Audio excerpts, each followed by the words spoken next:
Damn, my face is shiny as hell. Hello everyone, hope you are well, and I really hope you didn't catch coronavirus. Oh god, what a state the world is in these days, huh? But it's okay, we will adapt, we will make it through because that's what humankind has done for millions of years. Okay, so a lot of companies in the Bay Area, and I'm sure in other places, are enforcing / really strongly recommending everyone to work from home to prevent the spread of coronavirus.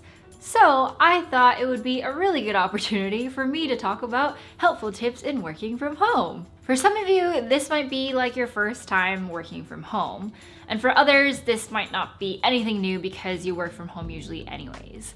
Regardless, I wanted to share some of my tips for how I work from home because I definitely started a place where I had no idea how, and now I love it. I love working from home. Every job that I've worked at for like the last 4 years, I have had at least one work from home day per week because I find that it really helps me regain my balance and ground myself so that I'm not just at the office for like 40 hours a week, which is kind of a lot. And while the coronavirus is super scary and it keeps getting scarier, so don't forget to wash your hands, y'all, I think one of the silver linings in this is that we might work more towards a remote work culture as a society, as an industry, which is something that I am personally really excited about. Because especially in the Bay Area where cost of living is super high, traffic is really bad, I feel like work from home culture might really help to mitigate some of those effects and might allow other people who don't want to live in Silicon Valley or can't afford to live in Silicon Valley to work at Silicon Valley companies. And I know that remote work does have its implications in that sometimes people say that it makes them work for longer hours because it's hard to separate between work and life. I think that as long as you keep some structure to yourself and that you have some routines that you like to follow and that you figure out something that works for you, then it can totally work. And I know some of y'all are like the ones that just like really want to go to the office because you just want to see people, and I feel the same way because I currently identify as more of an extrovert. But right now we're in a pandemic, so stay at home and don't spread germs and don't get sick. So we're in this together, y'all, and I wanted to share my tips and tricks. Also, if you have any tips and tricks of your own, leave them in the comments down below, as always. So let's get this thing started. And before that, if you were maybe brought here by the algorithm and to me, then thank you, algorithm. And hello, my name's Mayuko. I make videos about tech and lifestyle and career advice stuff. So please consider subscribing or just watching some of my other videos, which I'll link up here. So the thing that I wanted to address first is kind of the theme that underlies all of these tips that I'm going to talk about, which is about structure. So when you're working from home, you're literally in the comforts of your own home, and I know it's really enticing to just rest and chill and watch TV and do whatever. And if you want to, that's fine, that's your own truth, whatever. But for me, when I am in the mode of, hey, I want to do stuff and I want to get work done, then creating some structure in my day-to-day so that I get there seamlessly and easily without needing to pull my mental state along to get there, that's, I think, really an important part about having a successful work from home environment.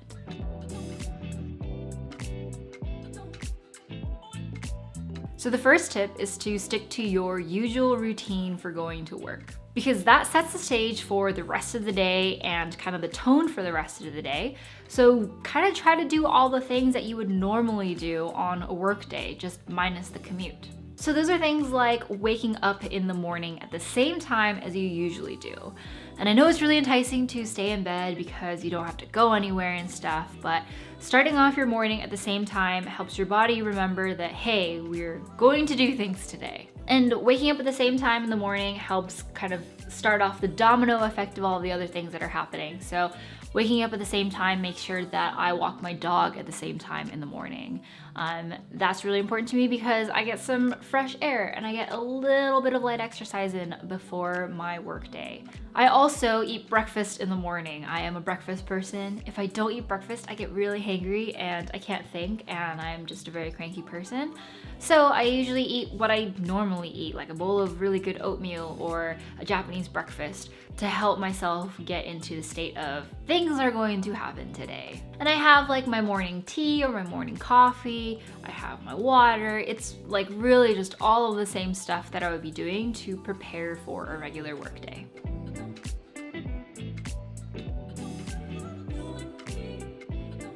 So step number 2 goes hand in hand with the morning routine, which is about getting clothes and getting yourself physically ready for a workday.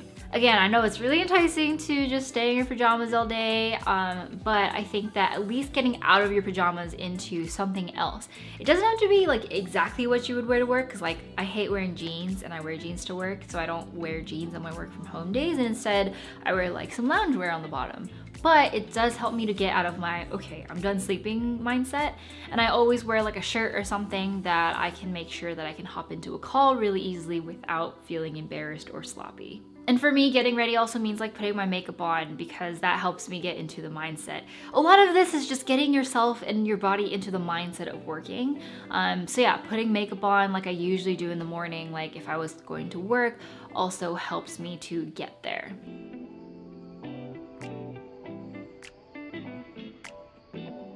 Tip number 3 is about your working location. So I know, again, really enticing to work from your bed because it is the most comfortable place in your house. But get yourself out of there. Find a spot that you are going to call like your office. If you have a desk at home like I do, then great spot. If you don't, then your dining room table is a great spot. Also, like your living room couch is a great spot. Just somewhere other than your bed, or somewhere that you see as relaxation. And having a space that you can claim, that you can just call your kind of mental space, is really important, because having a space like that helps you to better context switch between work and home as well. And so make sure that this area is clean, make sure that it is quiet, make sure that it's somewhere that you can take phone calls or video calls really easily in case that you need to hop onto something. I think just having a location for something like that is really important for working from home.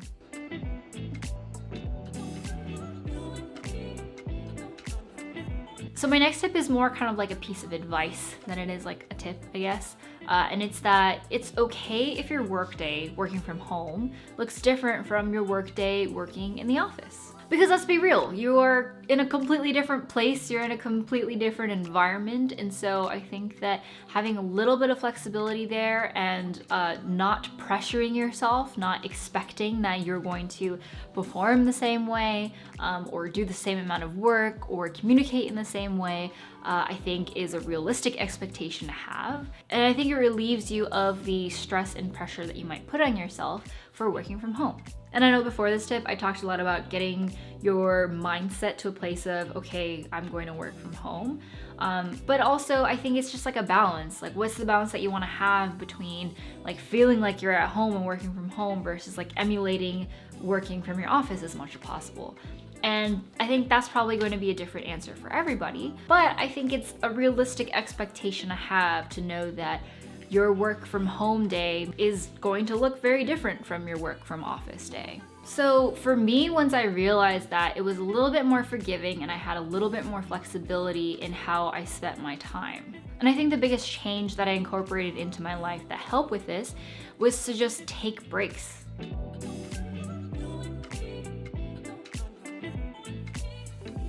Because breaks are important. When you're in an office, you take breaks when you go to the bathroom, when you're getting a snack, when you join a conversation that's around your desk with your coworkers. I think you'll notice that there's actually more breaks than you think that you take at work. But when you're home, there aren't as many distractions maybe, or maybe there are. But I think that including breaks into your day-to-day and sometimes even scheduling them, or just being mindful that you're at least taking 1 or 2 breaks a day, helps you concentrate better throughout the rest of the day. So I take breaks during the day by like going to the bathroom, making myself some more tea, taking my dog out on an afternoon walk to get some fresh air. I also like to make lunch at home when I'm working from home because I feel like it uses a completely different part of my brain from coding and also eating. And sometimes I'll just like watch TV while eating too. And so those breaks are really important to me because they help ground me and create that like, okay, I can rest my brain from the work that I've been doing like 20 feet away, and just let myself like relax a little bit so that I can reset for later.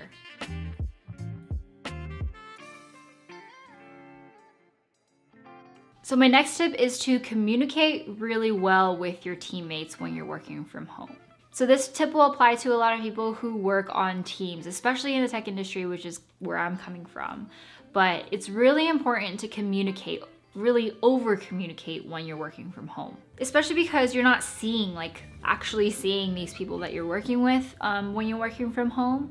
Making sure that you communicate on Slack or Discord or whatever team chat that your team uses, what you're thinking, how you're feeling, and how other people can communicate with you is a really important part of the success of a remote work culture. So make sure to tell your teammates how you want them to contact you. Because you're not in a real office, then people can't just come up to you and tap your shoulder and be like, hey, I have a question. Instead, they're most likely going to communicate to you over a team chat or email or phone or video chat. And so setting your own boundaries too and telling them what those boundaries are really helps to have a successful work from home day. Because the reality of it is that people need stuff from you. You work on a team after all. And so telling people, okay, hey, I am focused right now, I'm concentrated, I don't really want any distractions unless it's an emergency. Maybe like setting your status on Slack to tell people that, or putting yourself on do not disturb. I oftentimes will like go into a team chat and be like, hey team, here's what's up. Like I am available all day through all of the usual means, but I might be heads down on something. So if you really need to contact me for something, then call me or then email me. So that way the team knows exactly how to get a hold of you if they really need you. And otherwise, if they need to get a hold of you or, it's not super urgent, they know how to contact you too. And it's totally normal to expect that lots of communication is going to happen over chat channels and stuff. And so making sure that you are responding kindly and typing in the way that you would talk helps other people pick up on the tone of your voice and the tone of what you were trying to communicate. Those are important things when you're not seeing people face to face. And going hand in hand with that previous tip is to make sure that you are available during normal working hours when you're working from home.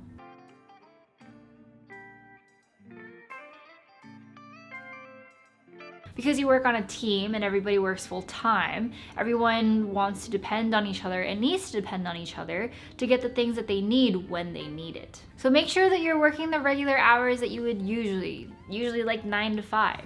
And let people know if you're stepping away from the computer or you need to just take a break for a little bit. Just let them know so that they know exactly what you're up to, so that they don't have to keep guessing like, where are they? Like, why can't I get any help from them? I think that helps teammates trust you and know exactly how to communicate with you so that they're not left guessing like, when are you going to be available? So for me, I also always make sure that my sound is on for notifications and all my chat notifications are on my phone. I also make sure that everything's on my computer and my computer is fully charged so that I can respond to anything quickly should anything come up. And also being available when you usually are means that it's also okay to be unavailable when you're usually unavailable. Make sure to log off at the end of the day when you would usually leave work and create boundaries, because otherwise it's really easy to work like a 12-hour day.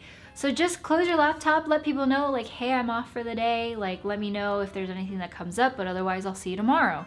I think creating boundaries like that between you and your teammate really helps you to create boundaries between your work and home too. So make sure that you communicate all of those things. I know can be kind of uncomfortable because you're talking about like your boundaries with people that you might not have ever talked about before, but ultimately that really helps with kind of your mental state and your emotional state in working from home. And it also just gets rid of a lot of awkwardness and tension that could otherwise exist. So I highly recommend doing this. So we're on my last couple of tips, which are all meant to prevent the kind of stir-crazy feeling that you get from working from home multiple consecutive days. I know that some people in the Bay are already feeling this because it's like day 3 of working from home, and not seeing other people for that long can be quite a long time for some folks.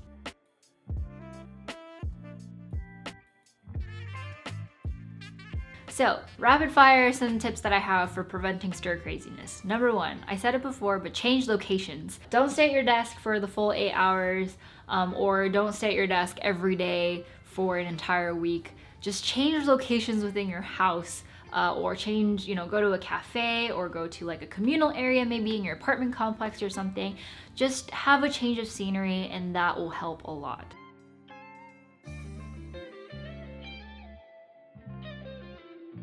My second tip is to move your body. Your body is probably not going to move as much as when you work from the office because you're not needing to walk to places as much, unless maybe like you have kids at home or you have pets or something that needs taken care of or whatever. But you're most likely going to be more sedentary, which we're already a very sedentary group of people. So what does that make us now? Stone or something like that. So move your body. Make sure that you are standing up every once in a while. Go on a 10-minute walk once or twice a day. Do some stretches because, oh man, becoming like late 20s, like my legs and my back are starting to feel how long I sit and it hurts. So do those things. And also exercise. Like exercise is important, and especially because our brains are working so hard, then making sure that our bodies are catching up by doing some exercise. Yes, do that, please.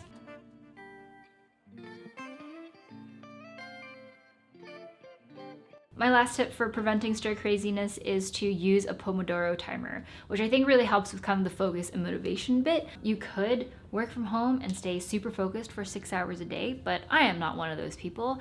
And so having like small incremental chunks in which I work and then I take a break, and then I work and then I take a break helps kind of make sure that I'm changing up things and that I'm not just sitting there with my own thoughts for hours on end. There's a lot of systems out there that can help track your work time and your rest time. I use a Pomodoro timer. There's a bunch of apps out there that you can use to help you pace your focus time and your break time, but I find that it really helps me to hone my focus, especially when I'm working from home. Cool, so those are my tips for working from home. I hope that this was helpful. I really enjoy working from home. I actually prefer that as my default, if anything, because I feel like I have more control over my day-to-day and I can have a more balanced work-life balance, I guess, especially because I can easily context switch between work and home better. But I hope that your area is not super impacted by coronavirus. And if it is, I'm sorry, but we will make it through, we'll be fine. And see this, I hope, as an opportunity for how to work from home better, as well as how to be more compassionate to each other and take care of each other. So that is it for today. I hope you like this video. Hit thumbs up, click subscribe, leave a comment, be happy, don't worry, whatever you want. 7 rings. Or something like that. That's how that song goes, right? Thanks so much for watching, and I will see you next time. Bye!